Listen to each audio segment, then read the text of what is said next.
नमस्कार.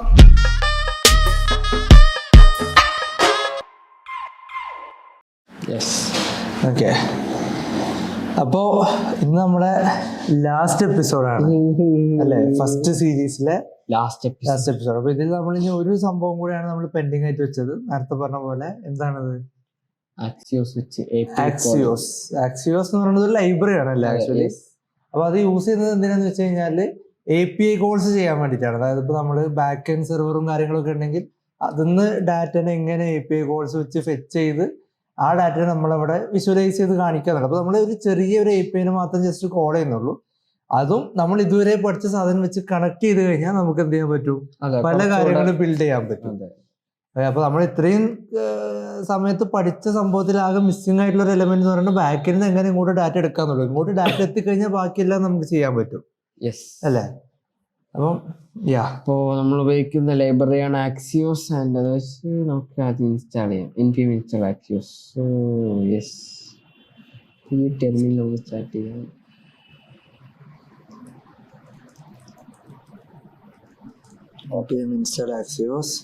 ഇതിൽ കുറച്ച് കോഡ് ചെയ്ത് വെച്ചിട്ടുണ്ട്. അതെന്ന് വെച്ച് കഴിഞ്ഞാൽ ഡിസൈൻ സാധനങ്ങളും ഇതൊക്കെ എന്തൊക്കെയാന്നുള്ള ജസ്റ്റ് എക്സ്പ്ലെയിൻ ചെയ്യാം. ഇവിടെ ജസ്റ്റ് ഇപ്പോൾ നമ്മളൊരു യൂസർ നെയിം ഉണ്ട്, ഒരു യൂസർ ഡാറ്റ ഉണ്ട്. യൂസർ ഡാറ്റയ്ക്കകത്ത് ബാക്ക് എൻഡിൽ നിന്ന് വരുന്ന ഡാറ്റ എടുത്ത് വെക്കും. യൂസർ നെയിമിനകത്ത് നമ്മൾ ഒരു ഇൻപുട്ട് ഫീൽഡ് ഉണ്ട്. ഇവിടെ നോക്കിയാൽ കാണാം, കണ്ട ഒരു ടൈപ്പ് ഇൻപുട്ടും ഒരു ബട്ടണും ഉണ്ട്. യൂസർ നെയിം നമ്മൾ അടിക്കുന്ന ഡാറ്റ അവിടെ വരും. ഇവിടെ അപ്പൊ നമ്മൾ മറ്റേ സെയിം സാധനം ഈ ഈവന്റ് എടുത്തു. ഈവന്റ് നമ്മൾ ചെയ്യാൻ പോകുന്ന ആപ്ലിക്കേഷൻ എന്താ വെച്ചാൽ നമ്മുടെ ഗിറ്റബിനകത്തുള്ള ഡാറ്റാസ് ഉണ്ടല്ലോ, അതിന്റെ ഒരു വിഷ്വലൈസർ ആണ് നമ്മൾ ചെയ്യുന്നത്. ഗിറ്റബിന് ഒരു API ഉണ്ട്, പബ്ലിക് API ആണ്. ഈ API കോൾ ചെയ്ത് ഇത്രയും ഡാറ്റ JSON ആയിട്ട് കിട്ടും. ഞാൻ നമ്മൾ കുറച്ച് ആവശ്യമുള്ള സാധനം മാത്രം എടുത്ത് ഡിസ്പ്ലേ കാണിക്കുന്നത്. അപ്പോൾ ഇതിനകത്ത് നമ്മുടെ ഒരു ഇൻപുട്ട് ഉണ്ട്, പിന്നെ ഒരു ബട്ടൺ ക്ലിക്ക് ഉണ്ട്. ബട്ടൺ ഓൺ ക്ലിക്കിൽ ഈ ഹാൻഡിൽ സെർച്ച് ഫംഗ്ഷൻ ആണ് നമ്മൾ എഴുതാൻ പോകുന്നത്. പിന്നെ അതിന്റെ താഴെ യൂസർ ഡാറ്റ ഉണ്ടെങ്കിൽ മാത്രം ആ ഒരു വിഷ്വലൈസേഷൻ പോലെ കാണിക്കാൻ വേണ്ടിയുള്ള കുറച്ച് ഫീൽഡുകൾ. ഓക്കെ, ഇത് നമ്മൾ ഇത്ര നേരം ചെയ്ത കുറച്ച് സംഭവങ്ങളാണ് അല്ലേ? ഇതിപ്പോ യൂസർ ഡാറ്റയിലുള്ള ഡാറ്റാസ് ആണ് ഇവിടെ കാണിക്കുന്നത്. ഇപ്പൊ ഒന്നുമില്ല, കറന്റ് ഒന്നുമില്ല. പക്ഷെ വൺസ് നമ്മൾ ആ ഫംഗ്ഷൻ എഴുതി കഴിഞ്ഞാൽ മതി. പിന്നെ ഇതില് വേറൊരു സംഭവം കൂടെ നമ്മൾ കാണിക്കാൻ മിസ് ചെയ്ത സാധനം എനിക്ക് ഇപ്പൊ ഓർമ്മ വന്നതുണ്ട്. അത് നമുക്ക് ലാസ്റ്റ് പറയാം. ഇപ്പോൾ ഹാൻഡിൽ സെർച്ച് ഇട്ടു. ഇനി ആക്സിയോസ് ഡോട്ട് ഇതൊരു ഗെറ്റ് റിക്വസ്റ്റ് ആണ്. ആക്സിയോസ് ഡോട്ട് ഗെറ്റ് ഇട്ടു, അതിന് നമ്മൾ API കോൾ കൊടുക്കുകയാണ്. ഇതാണ് എൻ്റെ API. കണ്ടോ, സ്ലാഷ് യൂസർ നെയിം ആണ് നമ്മൾ ഡൈനാമിക് ആയിട്ട് കയറ്റാം. ഓക്കെ, സോ ഞാനിപ്പോ ഇവിടെ ഇത് ചെയ്തു. സ്ട്രിംഗ് ഓക്കെ,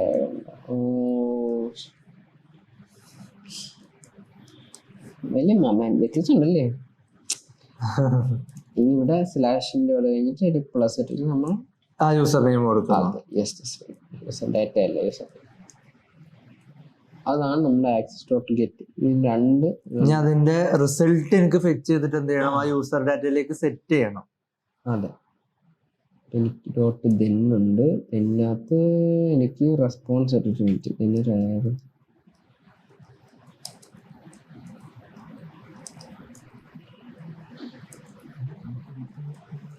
എനിക്ക് തന്നെ നമുക്ക് ഫസ്റ്റ് ഒന്ന് ലോഗ് ചെയ്യാം. റെസ്പോൺസ് ലോഗ് ചെയ്യാം. പിന്നെ ഒരു ക്യാച്ച് ഉണ്ട്. ക്യാച്ചിനകത്ത് എറർ ആയിരിക്കും വരുന്നത്. എന്തെങ്കിലും എറർ അടിക്കുകയാണ്, എനിക്ക് API എന്തെങ്കിലും ഡൗൺ ആവേണേൽ ഈ ദെന്നും ഇതൊക്കെ എങ്ങനെയാ വർക്ക് ചെയ്യണമെന്നുള്ളത് നമ്മളിപ്പോ പറയുന്നില്ല. അത് പോയി റെഫർ ചെയ്ത് വരാം. അത് ജാവാസ്ക്രിപ്റ്റിന്റെ ബേസിക് സംഭവങ്ങളാണ്. കോൾ ബാക്ക്, പ്രോമിസ് എന്നൊക്കെ പറഞ്ഞിട്ട് കുറെ ടെർമിനോളജീസ് ഉണ്ട്. അതൊക്കെ പോയി പഠിക്കണം. അപ്പൊ ഇവിടെ നമ്മളിപ്പോ അതിൽ ജസ്റ്റ് ലോഗ് ചെയ്തിട്ട് നമുക്ക് റൺ ചെയ്ത് നോക്കാം. ഇതാണ് നമ്മുടെ ആപ്ലിക്കേഷൻ. Minimal U. ഓക്കെ, അപ്പൊ ഇവിടെ ലോഗ് എടുത്തു, റീഫ്രഷ് ചെയ്തു, ഒന്ന് റീലോഡ് ചെയ്തു.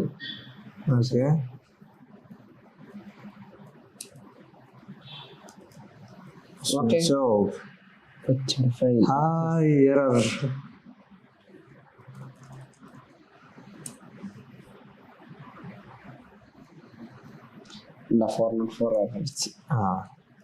അതൊന്നും കൊടുക്കാത്തതുകൊണ്ടല്ലേ ഡേറ്റ വന്നുണ്ട്. ഇപ്പൊ 200 ആയി. ഇത്രയും ഡേറ്റ ഉണ്ട് കണ്ടോ. റെസ്പോൺസ് ഡോട്ട് ഡാറ്റ എന്ന് പറയുന്നതാണ് അവരയക്കുന്ന റെസ്പോൺസ് അല്ലേ? അതെ. അപ്പൊ ആ ഡാറ്റയാണ് എടുത്ത് നമ്മുടെ യൂസർ എന്തായിരുന്നു എടുത്തിട്ട് നേരെ നമ്മള് സെറ്റ് യൂസർ ഡാറ്റയിലോട്ട് വെച്ചാൽ മതി. ഇനി ഇവിടെ വേണമെങ്കിൽ നമുക്കൊരു അലേർട്ട് കൂടി ഇടാം ഇൻ കേസ്.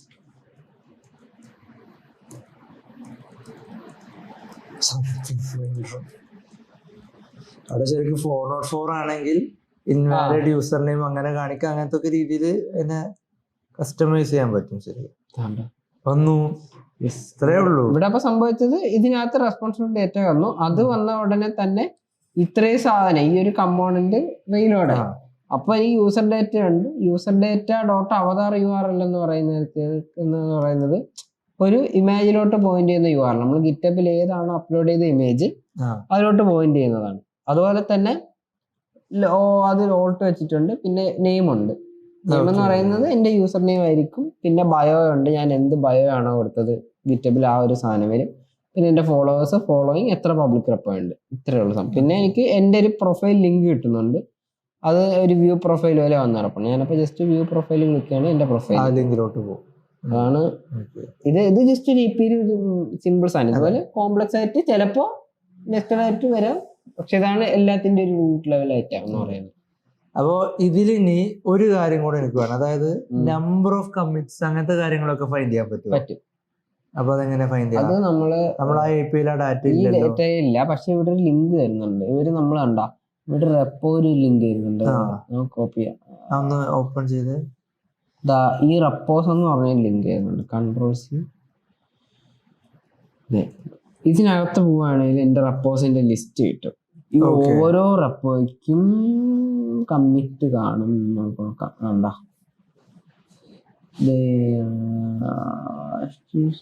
റെപ്പോ ആപ്പ് ഇതൊക്കെ ഏതോ ചാർട്ട് ഉണ്ട്. അപ്പൊ നമുക്ക് നല്ല കമ്മിറ്റ് ഒന്ന് കാണിച്ചു തന്നാ മതി. കമ്മിറ്റ്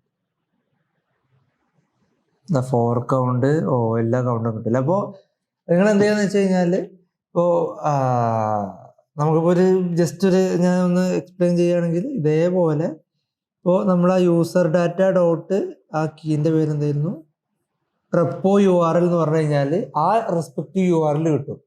ആ റെസ്പെക്റ്റീവ് URLനെ അടുത്ത ഒരു ആക്സിയോസ് വെച്ചിട്ട് വിളിച്ച് കോൾ ചെയ്ത് കഴിഞ്ഞ് കഴിഞ്ഞാൽ ഇപ്പൊ ഇവൻ കാണിച്ച ഈ റെസ്പോൺസ് കിട്ടും.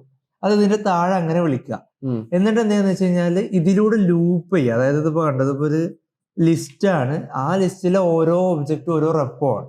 അതിലൂടെ ലൂപ്പ് ചെയ്തിട്ട് കുറച്ചുകൂടെ അങ്ങനത്തെ ഡാറ്റാസിനെ ക്യൂറേറ്റ് ചെയ്യുക. അതായത് ഇപ്പോൾ ടോട്ടൽ നമ്പർ ഓഫ് കമ്മിറ്റ്സ് അല്ലെങ്കിൽ അത് അപ്പോൾ ഒന്നെങ്കിൽ അങ്ങനത്തെ ഡാറ്റാസ് ആഡ് ചെയ്യില്ലെങ്കിൽ ഇപ്പോൾ ഏതെങ്കിലും ഒരു റെപ്പോ സെലക്ട് ചെയ്യുമ്പോൾ അതിലെ ഡാറ്റ ആഡ് ചെയ്യുക, കാണിക്കുക. അങ്ങനെ എങ്ങനെ വേണമെങ്കിലും നമുക്ക് ഈ ആപ്ലിക്കേഷൻ ഉപയോഗിക്കാം. ഒരു മിനിമം എന്ത് ചെയ്യുക, എന്തൊക്കെ നമുക്ക് സാധനം ചെയ്യാൻ പറയാം.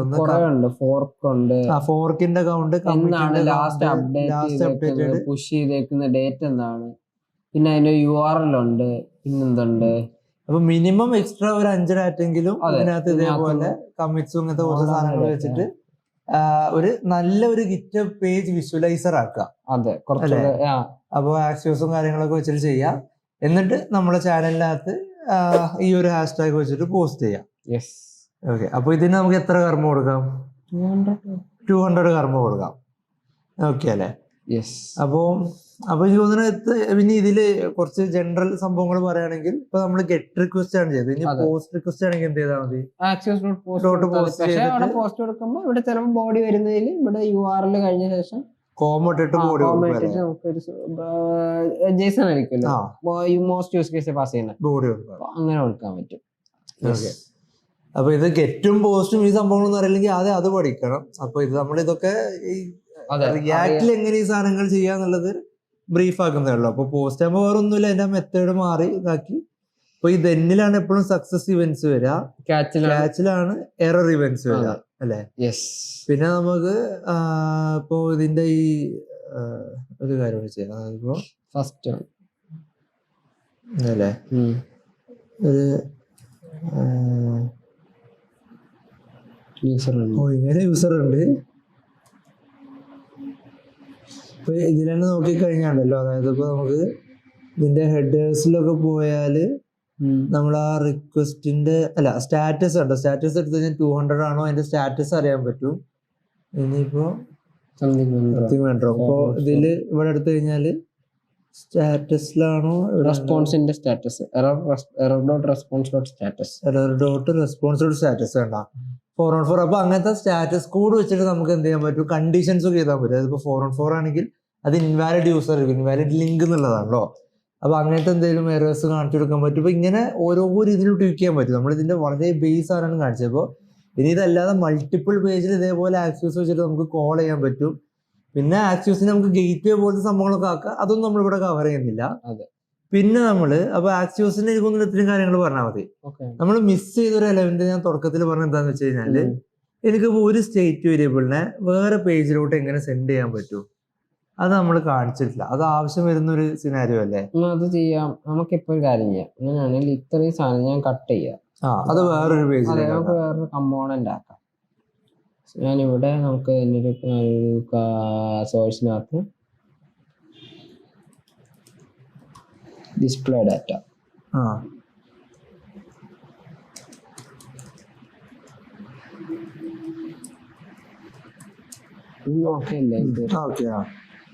അവിടെ ആ സാധനം കൊണ്ട് പേസ്റ്റ് ചെയ്തു. എന്നിട്ട് മറ്റേ ഇതിനെന്തെങ്കിലും പേരുണ്ടോ ഈ ഒരു? ഇല്ല, എന്റെ എന്തെങ്കിലും കാണാതിരിക്കില്ല. അപ്പൊ അത് കഴിഞ്ഞിട്ട് യൂസർ ഡാറ്റ എങ്ങനെ ഇങ്ങോട്ട് എത്തുന്ന ഇവിടെ അപ്പൊ യൂസർ ഡാറ്റ വരും. യൂസർ ഡാറ്റ ഇതിനെ ഡീസ്ട്രക്ചറിങ് എന്നാണ് വിളിക്കുന്നത്. എന്ന് വെച്ചാൽ അവിടെ നിന്ന് മൾട്ടിപ്പിൾ വേരിയബിൾസ് വരുന്ന നേരത്ത് ഇവിടെ ഒരു കേർലി ബ്രാക്കറ്റ് ഇട്ട് എനിക്ക് എത്ര വേണോ വേരിയബിൾ സ്പെസിഫൈ, അല്ലെങ്കിൽ ഇവിടെ ഒറ്റൊരു പ്രോപ്പ് എന്ന് പറഞ്ഞിട്ടൊരു വേരിയബിൾ സ്പെസിഫൈ ചെയ്തിട്ട് ഇപ്പൊ പ്രോപ്പിനകത്ത് ജേസൺ പോലെ വരും. അപ്പൊ prop dot user data, prop dot അടുത്ത വേരിയബിൾ, അങ്ങനെ രണ്ട് മെത്തഡോളജിയിൽ ഇവിടെ ചെയ്യും. ഇപ്പൊ തൽക്കാലം ഇങ്ങനെ ഇടുകയാണ്. വേണ്ട വേണ്ട വേണ്ട വേണ്ട മനസ്സിലായി. അപ്പൊ അത് ചെയ്തിട്ടുണ്ട്. ഇനി ഇവിടെ നമുക്ക് ആ ഒരു കമ്പോണന്റ് ഇമ്പോർട്ട് ചെയ്യാം. ഡിസ്പ്ലേ ഡാറ്റ, അതിനുശേഷം user data equal to user data. ഇത്രേ ഉള്ളൂ. അത് പാസ് ആയിട്ടുണ്ട്. ഇനി ഇങ്ങനെ കമ്പോണന്റ് ആക്കണത് എന്തിനാന്ന് വെച്ച് കഴിഞ്ഞാല് നമ്മള് റീയൂസ് ചെയ്യാനാണ് മെയിൻ ആയിട്ട് യൂസ് ചെയ്യുക. അപ്പൊ വേറെ പേജിൽ സെയിം കമ്പോണന്റ് യൂസ് ചെയ്യണമെങ്കിൽ അവിടെ ഈ ഒരു ഒറ്റ ലൈൻ അവിടെ എഴുതിയാൽ മതി. അവിടുത്തെ ഡാറ്റനെ പാസ് ചെയ്ത് കൊടുത്താൽ മതി. ഇതുപോലെ ഇപ്പൊ 10 ആൾക്കാരെ പ്രൊഫൈല് കാണിക്കണമെങ്കിൽ ഞാൻ 10 തവണ കോഡ് എഴുതുന്നത് ഇതുപോലെ ഒരു കമ്പോണന്റ് എഴുതി വെച്ചിട്ട് 10ലും 10 ഡേറ്റ് കൊടുത്താൽ മതി. സെയിം പേജിലാണെങ്കിൽ വേണമെങ്കിൽ ലൂപ്പ് ചെയ്യാം. പക്ഷെ വേറെ ഇങ്ങനെ പാത്തൊക്കെ ആണെങ്കിൽ നമുക്ക് വേറെ പേജിൽ സാധനം ഇന്റഗ്രേറ്റ് ചെയ്യണമെങ്കിൽ, ഇപ്പോൾ ഇതൊരു കാർഡാണെങ്കിൽ 2-3 പേജിൽ കാർഡ് കാണിക്കണമെന്നുണ്ടെങ്കിൽ നമുക്ക് ഇത് ഈ കമ്പോണന്റ് ആക്കിയിട്ട് തന്നെ കോൾ ചെയ്യാം. അപ്പൊ കമ്പോണന്റ് എന്നുള്ളത് നമ്മൾ ഒരു സ്റ്റാൻഡേർഡ് സംഭവമാണ്. ഇങ്ങനെ കമ്പോണന്റ്സ് ആക്കി അതിലോട്ട് നമ്മളെ ഡാറ്റ പാസ് ചെയ്ത് അവിടുന്ന് ആ ഡാറ്റ യൂസ് ചെയ്യാന്നുള്ളതാണ് അല്ലെ? അപ്പോൾ അതും കൂടെ എനിക്ക് തോന്നുന്നു നമുക്ക് ഇപ്പോഴത്തെ ഒരു ബേസിക് സംഭവം നമുക്ക് ഈ സീരീസ് നമുക്ക് ഇവിടെ എൻഡ് ചെയ്യാം. അപ്പൊ എത്ര ദിവസമായി തുടങ്ങിയിട്ട് ഇപ്പോ? ഓർമ്മയില്ലല്ലോ. 5 ഒന്നല്ല, 5 എന്തായാലും ഒരു കൂടുതലുണ്ട്. എത്രയാണെന്നുള്ളത് നമുക്ക് ഓർമ്മയില്ല. അപ്പൊ എത്രാമത്തെയാണോ കാണുന്നത് അത്രയും എപ്പിസോഡായി. അപ്പൊ ഈ എപ്പിസോഡ് നമുക്ക് എല്ലാം ഓരോ ദിവസം ഷൂട്ട് ചെയ്തൊന്നുമല്ല, നമ്മള് ഒന്നിച്ച് 1-2 ദിവസമായിട്ട് ഇരുന്ന് ഷൂട്ട് ചെയ്ത് അല്ലെ, അങ്ങനെ ടൈമിനനുസരിച്ച് ഷൂട്ട് ചെയ്ത്. പക്ഷെ നിങ്ങൾ കാണുമ്പോൾ എന്തായിരിക്കും ഓരോ ദിവസവും അങ്ങനെ തന്നെയാണ് ഇറങ്ങുക. അപ്പൊ ആ കൺസിസ്റ്റൻസിയിൽ തന്നെ കാര്യങ്ങളെല്ലാം വാച്ച് ചെയ്ത് പോവാ. അപ്പൊ ഇത്രയും കണ്ടവരെന്തായാലും കുറെ കാര്യങ്ങൾ മനസ്സിലായിട്ടുണ്ടാവും.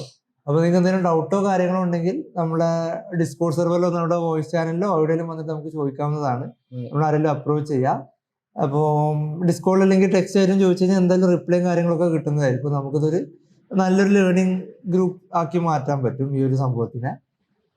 അപ്പോൾ റിയാക്ടിന് നമ്മൾ നെക്സ്റ്റ് ഒരു ട്യൂട്ടോറിയൽ പ്ലാൻ ചെയ്യുന്നുണ്ട്. അപ്പൊ ഇതിൽ വളരെ ബേസിക്സ് ആണ്, നമ്മൾ ബിഗിനേഴ്സിനെ ഓറിയന്റ് ചെയ്ത് നടത്തിയ ട്യൂട്ടോറിയലാണ്. അടുത്തതിനകത്ത് നമ്മൾ ഉദ്ദേശിക്കുന്നത് കുറച്ചുകൂടെ ഒരു ഇത് ചെയ്ത് കഴിഞ്ഞ് നിങ്ങൾ കുറച്ച് എന്തെങ്കിലും 1-2 പ്രൊജക്ട് ചെറിയ സാധനങ്ങൾ ചെയ്ത് അതൊക്കെ വെച്ച് പല സാധനങ്ങൾ ചെയ്യാം. അതായത് ഇന്റഗ്രേറ്റ് ചെയ്യുക, പ്രൊജക്ട്സ് ക്രിയേറ്റ് ചെയ്യുക. എത്രത്തോളം നമ്മൾ കോഡ് ചെയ്യുന്നു അത്രയും നമ്മുടെ നോളജ് കൂടിക്കൊണ്ടേയിരിക്കും. അപ്പൊ നമ്മൾ അടുത്തത് ചെയ്യേണ്ടത് മെയിൻ ആയിട്ട് ഇതാണ്. അതായത് ഇപ്പോ എന്താ പറയാ, അടുത്തൊരു ട്യൂട്ടോറിയൽ നമ്മൾ ഉദ്ദേശിക്കുന്നത് ഇപ്പൊ ഇതിന്റെ കുറെ കോഡിങ് ചാനൽ നമ്മളിവിടെ ഫോളോ ചെയ്തിട്ടില്ല. അപ്പോൾ കമ്പോണന്റ് ആക്കുക എന്നുള്ളൊരു സാധനം മാത്രമേ എനിക്കൊന്നൊരു എക്സ്ട്രാ ചെയ്ത സംഭവമാണ്. അപ്പൊ ബാക്കി ഇപ്പോ gateways, private gateways set ചെയ്യും. പിന്നെ ഇങ്ങനത്തെ കുറെ സംഭവങ്ങളുണ്ട്. അതിന്റെ ഫോൾഡർ സ്ട്രക്ചറും ഒരു വലിയ പ്രൊജക്റ്റിലോട്ട് പോകുമ്പോൾ എങ്ങനെ അതിനെ സ്ട്രക്ചറിങ് ചെയ്യുക, അല്ലെങ്കിൽ ഇപ്പൊ കുറെ API കോളും കാര്യങ്ങളൊക്കെ നടക്കുമ്പോൾ എങ്ങനെ അതിനൊരു കോമൺ എൻഡ് പോയിന്റും കാര്യങ്ങളൊക്കെ വെച്ചാൽ ചെയ്യാം. അപ്പൊ അങ്ങനത്തെ കുറെ ഒരു നെക്സ്റ്റ് ലെവൽ സാധനങ്ങളും പിന്നെ വേറെ കുറെ ഹുക്സും കാര്യങ്ങളും കുറെ ഡിഫോൾട്ട് ഫംഗ്ഷനാലിറ്റീസും എല്ലാം ബാക്കിയുണ്ട്. അപ്പൊ അതിനെ നമുക്കൊരു വലിയ സീരീസ് പോലെ ഇതൊക്കെ കഴിഞ്ഞ് സ്റ്റിൽ കുറച്ചും കൂടെ കാര്യങ്ങൾ ചെയ്തിട്ട് അഡ്വാൻസ് ആയി പഠിക്കണമെന്ന് താല്പര്യമുള്ളവർക്ക് വേണ്ടിയിട്ട് ഒരു ട്യൂട്ടോറിയൽ പോലെ അങ്ങനെ നമ്മൾ ചെയ്യാം. പ്ലാൻ ചെയ്തിട്ടുണ്ട്. അപ്പൊ അത് കുറച്ച് ടൈം കഴിഞ്ഞിട്ട് റിലീസ് ചെയ്യാം. അപ്പൊ ഇത് അത്യാവശ്യം എല്ലാവരും ഒന്ന് കണ്ട് ഇത്രയും കാര്യങ്ങൾ പഠിച്ചു കഴിഞ്ഞിട്ട് അത് ചെയ്യാന്നുള്ളതാണ് നമ്മൾ ഉദ്ദേശിക്കുന്നത് അല്ലേ? യെസ്, അപ്പോ സെറ്റ് അല്ലേ? അത്രയും അപ്പൊ ബാക്കിയെല്ലാം സെറ്റ് ആക്കുക. ഡൗട്ട് എന്തുണ്ടെങ്കിലും ചോദിക്കുക. നിങ്ങളെ ഫ്രണ്ട്സിനും കാര്യങ്ങളൊക്കെ ഷെയർ ചെയ്ത് കൊടുക്കുക. നിങ്ങൾക്ക് ഇത് യൂസ്ഫുൾ ആയി തോന്നിയത്. അപ്പൊ നമ്മൾ ലാസ്റ്റ് പറഞ്ഞതിന്റെ റീസണും ഇത്രയും കണ്ടിട്ടുണ്ടെങ്കിൽ നിങ്ങൾക്ക് യൂസ്ഫുൾ ആയിട്ടുണ്ടാവും എന്നാണ് നമ്മൾ തീർച്ചയായിട്ടും. ചെയ്യുന്നത് അതെ. അല്ലേ? ഓക്കെ. അപ്പൊ ഇത്രയും പറഞ്ഞുകൊണ്ട് നമുക്ക് സംഭവം up. എൻ്റെ സീരീസ് അങ്ങനെ That's നമ്മൾ വൈൻഡ് ചെയ്യുന്നതാണ്. അപ്പോൾ അടുത്ത സീരീസ് ശരി, അടുത്ത വേറൊരു സീരീസിൽ കാണാം. കാണാം ആ എന്ന് പ്രതീക്ഷയോടെ. പ്രതീക്ഷിക്കുന്നു. അതെ. അതെ. പക്ഷേ പ്രതീക്ഷയുടെ ബൈ. ബൈ.